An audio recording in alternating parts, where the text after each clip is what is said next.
primeiro ano, tudo bem com vocês? Continuando nossa apostila de número 3, vamos entrar na aula de número 27. Nós sabemos que na apostila de número 3 a gente está conversando um pouquinho sobre geomorfologia, estamos falando de relevo, estruturas geológicas, falamos já sobre as eras geológicas, a teoria tectônica, a teoria da deriva continental, os agentes internos e externos do relevo, e agora na parte B aí da apostila 3 a gente está aplicando esses conceitos ao caso brasileiro. Na última aula eu passei para vocês aí as características gerais do relevo brasileiro. A gente sabe que é um relevo de formação muito antiga, extremamente desgastado, portanto um relevo aí que tem altitudes medianas no máximo, né?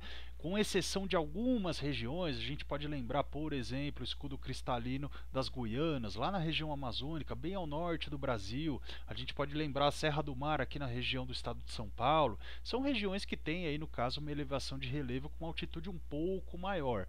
Porém, a maior parte do território brasileiro, formado aí 64% por bacias sedimentares e 36% por escudos cristalinos, é de um modo geral um relevo baixo, desgastado, de formação bem antiga. Fora que a gente está falando, evidentemente, né, no caso brasileiro, aí, de uma região, de um país que se encontra numa região de grande estabilidade geológica. Nós não temos aí atividades sísmicas consideráveis aqui no Brasil, vamos dizer assim, né? Muito longe aí do que acontece, por exemplo, com aqueles países que se localizam em regiões onde nós temos um encontro entre diferentes placas tectônicas. Não é o caso brasileiro, o Brasil está no centro da placa sul-americana, o que traz para a gente aí, vamos dizer assim, de todos os problemas que a gente tem por aqui, pelo menos esse é um que não nos aflige, que é a questão dos terremotos, tsunamis e questões relacionadas aí a abalos sísmicos e instabilidade geológica. Pessoal, hoje especificamente nós vamos entrar nas classificações do relevo brasileiro. O que a gente vai ver, pessoal? A gente tem 3 estudiosos aí ao longo da história que eles, no caso, passaram a pensar o relevo brasileiro, a dividir o relevo brasileiro em unidades, dividir o relevo brasileiro, no caso, em formas diferentes, né? De um lado planícies, dos outros os planaltos, de outros depressões, e a gente vai estudar hoje exatamente como evoluíram essas classificações do relevo brasileiro, que foram, no caso, aí, realizadas por esses 3 pensadores. 2 deles já estão mortos, um deles continua vivo, o Haroldo de Azevedo, que fez uma primeira classificação do relevo brasileiro, a mais simples de todas. Depois a gente teve uma pequena evolução através do professor Aziz Absaber, e mais recentemente nós tivemos aí, talvez, né, a classificação do relevo brasileiro mais como eu posso dizer, mais complexa no caso, né, com mais variáveis aí, que seria a classificação do Jurandir Ross, e que justamente é a mais importante para a gente hoje em dia, tá? Mas vamos começar, pessoal. Primeiro a gente vai começar com a classificação do Haroldo de Azevedo. Ele já morreu faz um bom tempo, tá? Morreu nos anos 60. Quando que no caso ele criou essa classificação? Em 1959. Pessoal, é uma classificação que ela é extremamente simples. Ela simplesmente divide o território brasileiro em 7 grandes unidades, conforme a cota altimétrica do relevo. Como assim? O que o Haroldo de Azevedo definiu? As grandes 7, né, as 7 grandes unidades morfológicas brasileiras, elas seriam divididas ou em planícies, que são áreas com até 200 metros de altitude em relação ao nível do mar, ou no caso, a gente tem os planaltos, que são áreas acima de 200 metros de altitude em relação ao nível do mar. Ou seja, uma classificação bem simples, tá? Ele não está levando em consideração estrutura geológica, ele não está levando em consideração se os terrenos são cristalinos, se são terrenos sedimentares. É simplesmente uma classificação dividindo o relevo brasileiro conforme cotas altimétricas. As planícies aí teriam até 200 metros de altitude e os planaltos acima de 200 metros. Dessa forma, nós teríamos 7 grandes unidades morfológicas do relevo brasileiro. A gente destaca as planícies aí, a planície amazônica, a planície costeira, né, a planície do litoral brasileiro, e a planície do Pantanal. E de resto nós teríamos aí planaltos, evidentemente com altitude um pouco mais elevada. O Planalto das Guianas, o Planalto Meridional, o Planalto Central e o Planalto Atlântico, as 7 grandes unidades morfológicas definidas aí pelo Haroldo de Azevedo. Pouco tempo depois, pessoal, um outro grande pensador aí da geografia brasileira, o Aziz Absaber, ele definiu uma nova classificação do relevo brasileiro, usando como base a classificação que a gente viu anteriormente do Haroldo de Azevedo, só que já um pouco mais, vamos dizer assim, com algumas evoluções, com alguns acréscimos, mais variáveis, eu diria. Tá? Ela é uma classificação de fato, vamos dizer assim, mais refinada em relação à do Haroldo de Azevedo. O que o Aziz Absaber pensou? O relevo brasileiro vai ser dividido em 10 grandes unidades, passamos de 7 para 10, né? 10 grandes unidades morfológicas que vão ser divididas em, continua a mesma situação, planícies e planaltos. Porém, como é que o Aziz Absaber diferenciou o que é planície do que é planalto? Ele usou a mesma ideia do Haroldo de Azevedo em se basear pelas cotas altimétricas do relevo? Não. O Aziz Absaber ele pensou a situação mais em termos realmente de estrutura geológica. As planícies ele definiu como regiões onde o processo de sedimentação é maior, é mais importante, é mais intenso do que o processo de erosão, do que o processo de desgaste. Tá? Ou seja, as planícies elas são regiões aí formadas principalmente por bacias sedimentares, regiões onde a gente tem processo de acúmulo de sedimentos, que é justamente o que nós chamamos de sedimentação. Os planaltos seriam o oposto das planícies. O que os planaltos seriam? Os planaltos, no caso, seriam regiões aí onde o processo de desgaste do relevo, o processo de erosão, é maior do que o processo de acúmulo de sedimentos. O processo de erosão sendo superior ao processo de sedimentação. Então percebam, pessoal, que o Aziz Absaber aí, ele deixou um pouco de lado a questão das cotas altimétricas do relevo e se baseou um pouco mais nos processos de formação ou de erosão, no caso aí do território, tá? Das diferentes regiões. Dessa forma, a gente passou de 7 unidades do Haroldo de Azevedo para 10 grandes unidades, segundo aí o Aziz Absaber. Percebam, pessoal, que até agora a gente só falou em planícies e planaltos, né? E vocês vão ver que na próxima classificação, que é a mais importante de todas para a gente hoje, que é do Jurandir Ross, a gente só vai acrescentar o termo depressão. Vocês em momento algum vão ouvir falar que não existem montanhas no Brasil. Isso na verdade é uma discussão muito grande que existe dentro da geografia, como eu já pude perceber estudando bastante o tema. Teoricamente, pelas classificações oficiais do relevo brasileiro, nós não temos montanhas. O que nós temos no Brasil? A gente tem planícies, a gente tem planaltos e a gente tem depressões.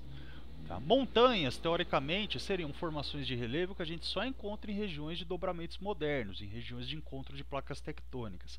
Então, na teoria, nós não temos montanhas no Brasil. Você se referir a uma elevação de relevo como uma montanha, na verdade, você está cometendo um erro. Na verdade, seria um planalto. Porém, existe toda uma discussão em cima disso. Tá? Continuando, pessoal. Fazendo aí a comparação com as duas classificações que a gente já estudou, a do Haroldo de Azevedo e a do Aziz Absaber, como vocês podem ver, a do Aziz Absaber ganhou aí no caso mais 3 grandes unidades morfológicas, mais 3 grandes unidades de relevo em comparação ao de Haroldo de Azevedo. Vamos estudar agora a mais importante de todas, a mais pedida, vamos dizer assim, hoje em dia no meio técnico e evidentemente nos vestibulares também. Tá? E a mais difícil de todas, porque a gente vai sair aí de 10 unidades e vai passar nada menos do que 28 unidades morfológicas. É a classificação de relevo segundo o professor Jurandir Ross, que ele ainda é vivo. Pessoal, essa classificação de relevo ela já contou com técnicas mais avançadas, principalmente técnicas relacionadas a monitoramento remoto, monitoramento por satélite da superfície terrestre, para você de fato dividir aí as áreas, né, do relevo brasileiro. Então, de fato, pessoal, até por questões de avanços tecnológicos, né, essa classificação do Jurandir Ross ela é muito mais complexa, ela é muito mais profunda e vamos dizer assim que ela reflete talvez muito mais aí do que realmente da maneira como realmente se comporta a superfície terrestre aqui no Brasil. Tá? Como eu já disse para vocês, a gente vai passar a ter 28 unidades morfológicas. A gente vai ter o acréscimo, pessoal, das depressões, né? A gente nas anteriores, do Haroldo de Azevedo e Aziz Absaber, trabalhamos apenas com planícies e planaltos. Aqui a gente vai falar de depressão também. Tá?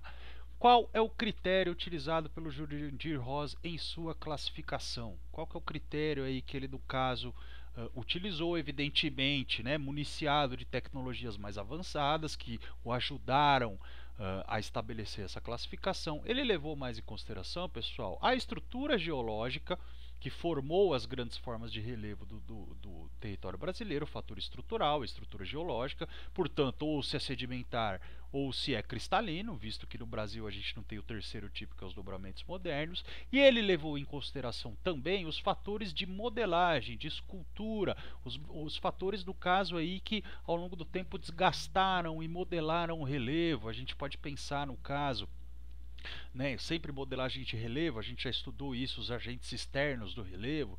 A gente pode falar da ação do vento, da ação dos rios, da ação do calor, da ação da chuva, da ação da seca, da ação do frio, né? Aí as intempéries, no caso, que acabam desgastando o relevo. Então o Jurandir Ross criou uma classificação do relevo brasileiro em 28 unidades divididas em planícies, planaltos e depressões, levando em consideração a estrutura geológica e levando em consideração os fatores também de modelagem de relevo, né? Os fatores relacionados aí aos agentes externos do relevo agindo em diferentes localidades do território brasileiro. Planícies, planaltos e depressões, pessoal. Como o Jurandir Ross definiu que é uma planície? Planície é evidentemente uma área baixa, plana, com no máximo 100 metros de altitude, tá? Portanto, 100 metros a menos de altitude em relação ao que o Haroldo de Azevedo tinha dito, né? O Haroldo de Azevedo havia falado que as planícies, elas no caso teriam até 100 metros de altitude. O Jurandir Ross está diminuindo isso um pouco, passando aí para 100 metros de altitude.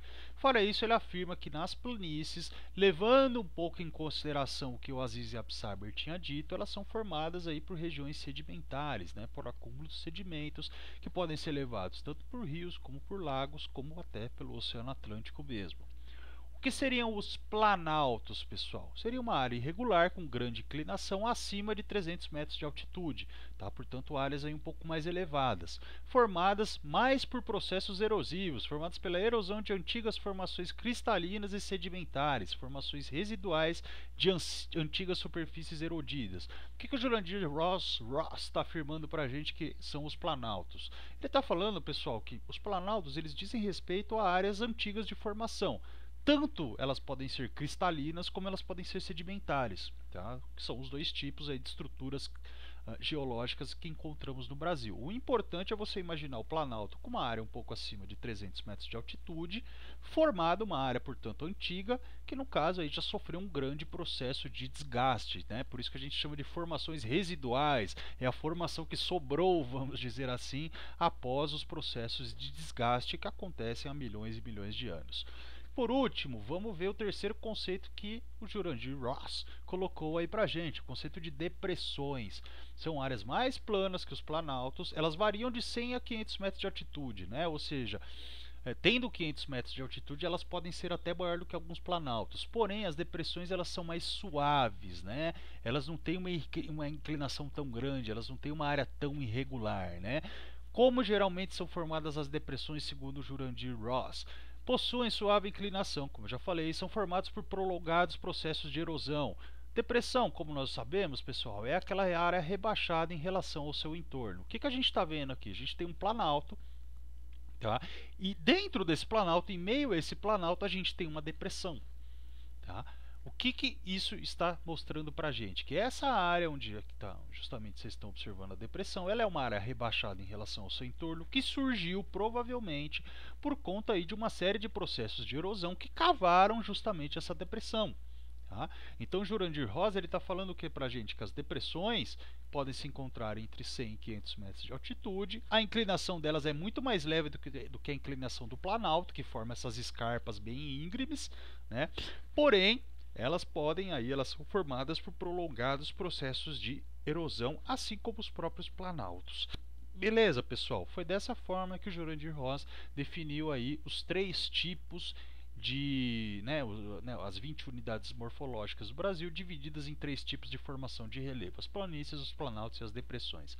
Pessoal, a gente vai estudar com calma quais são as principais unidades de relevo do território brasileiro segundo Jurandir Ross na próxima aula. A gente vai falar isso um pouquinho com mais calma, dar essa classificação dele, dessas 28 unidades. A gente vai falar, evidentemente, vai dar um destaque maior aqui, né, para a região sudeste, onde nós estamos. Só que a gente não pode esquecer da bacia amazônica também, a gente não pode esquecer do relevo da região sul, da região nordeste, os chamados perfis topográficos de pedra. A gente vai estudar tudo isso na próxima aula. Aí uma comparação rápida com as três classificações de relevo que nós estudamos.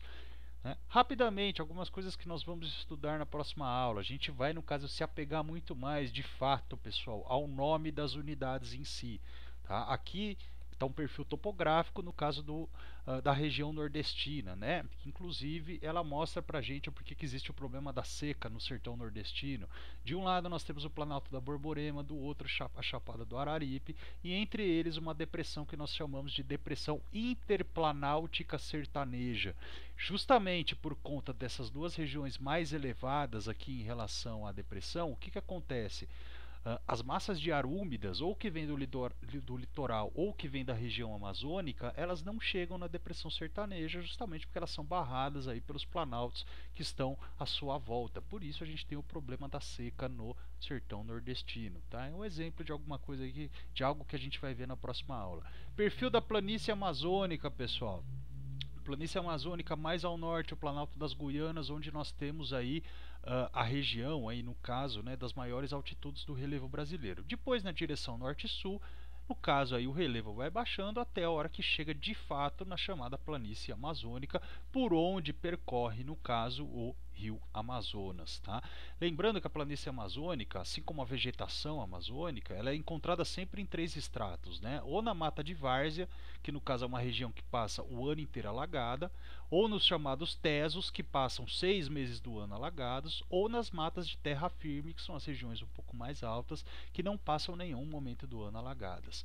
Pessoal, relevo do estado de São Paulo, estrutura geológica. Por enquanto isso não é tão importante para a gente, tá? Mas principalmente quando vocês chegarem na época de prestar vestibular, isso aqui vai ter que estar na cabeça de vocês muito bem, tá? A gente saber, evidentemente, aí o relevo no estado de São Paulo, no sentido como vocês podem ver, AB no caso, o A no litoral, o B aí na divisa do estado de São Paulo, justamente onde se encontra aí o Rio Paraná, né, que faz a divisa do estado de São Paulo com outros estados dessa região. O que, que a gente pode observar, pessoal, entre tanto o perfil A até o perfil B aí? A gente sai da planície costeira, passa pelos chamados planaltos e serras do Atlântico Leste e Sudeste, passa pela depressão periférica da bacia do Rio Paraná e chega até o Planalto do Rio Paraná. Isso tudo a gente vai, no caso, estudar com calma depois, tá? Isso certinho a gente vai ver na próxima aula. Vamos para os exercícios, exercícios da apostila da aula 27, páginas 52 e 53. Questão número 1. Com base na leitura do texto, aponte as principais diferenças entre as duas classificações aceitas atualmente. São as duas últimas que eu expliquei para vocês, né? A do Aziz Absaber e a do Jurandir Ross.